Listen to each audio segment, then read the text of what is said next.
Assalamualaikum warahmatullahi wabarakatuh. Perkenalkan, saya Sofiana Ali dari kelompok 8 akan memimpin presentasi kali ini. Kelompok kami terdiri dari saya sendiri, Sofiana Ali, dan rekan saya yaitu Salsa Alfiana Putri. Kami akan menyampaikan materi mengenai persaingan kompetitif. Untuk materi pertama akan disampaikan oleh Salsa. Kepadanya saya persilahkan. Perkenalkan, nama saya Salsa Alfiana Putri. Saya di sini akan menjelaskan materi yang pertama, yaitu pengertian persaingan kompetitif. Persaingan kompetitif adalah suatu kondisi di mana perusahaan berusaha untuk memenangkan pasar dengan menawarkan produk atau layanan yang lebih baik dibandingkan pesaingnya.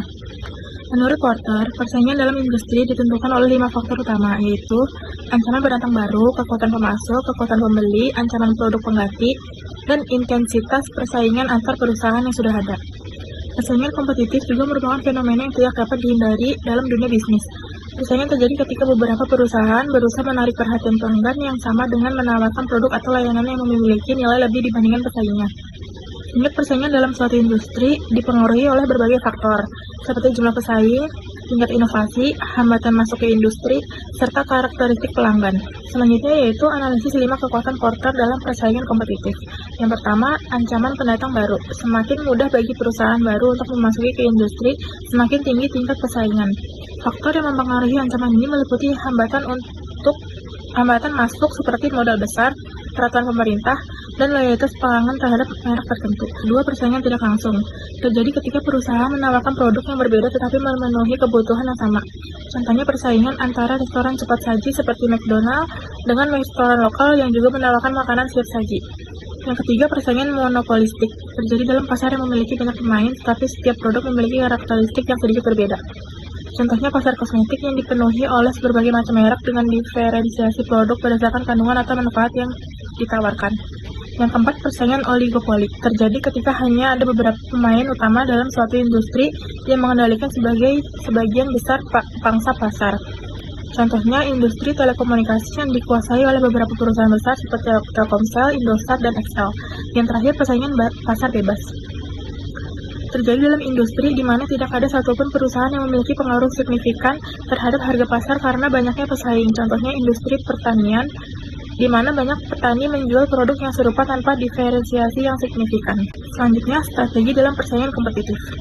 Yang pertama, strategi keunggulan biaya. Perusahaan berusaha menjadi produsen dengan biaya terendah di industrinya. Contohnya perusahaan seperti Walmart dan Indomie yang menawarkan harga lebih rendah dibandingkan pesaingnya. Yang kedua, strategi diferensiasi. Perusahaan menciptakan produk atau layanan yang unik dan memiliki nilai tambah bagi pelanggan. Contohnya Apple dengan desain inovatif dan ekosistem produknya. Yang terakhir, strategi fokus.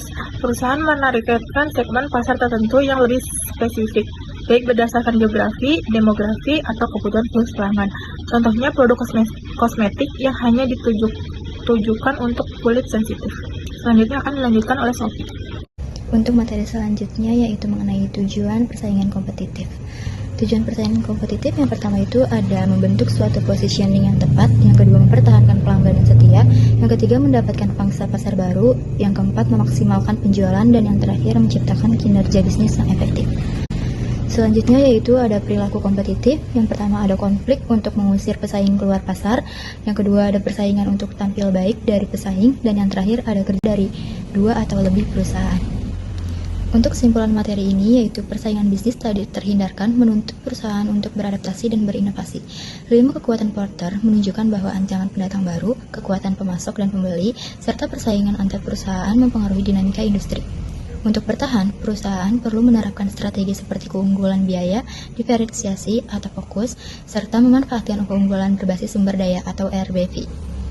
Meskipun persaingan mendorong inovasi dan efisiensi, dampak negatif seperti perang harga harus diwaspadai. Perusahaan yang mampu membaca pasar, mengelola sumber daya dengan baik, dan menerapkan strategi yang tepat, memiliki peluang besar untuk bertahan dan berkembang. Itulah materi mengenai persaingan kompetitif. Dari penyampaian materi tadi, bila ada hal yang kurang teman-teman pahami, silakan ditanyakan pada kolom komentar. Terima kasih atas perhatian teman-teman. Mohon maaf atas kekurangan dalam materi maupun penyampaian materi. Akhir kata, wassalamualaikum warahmatullahi wabarakatuh.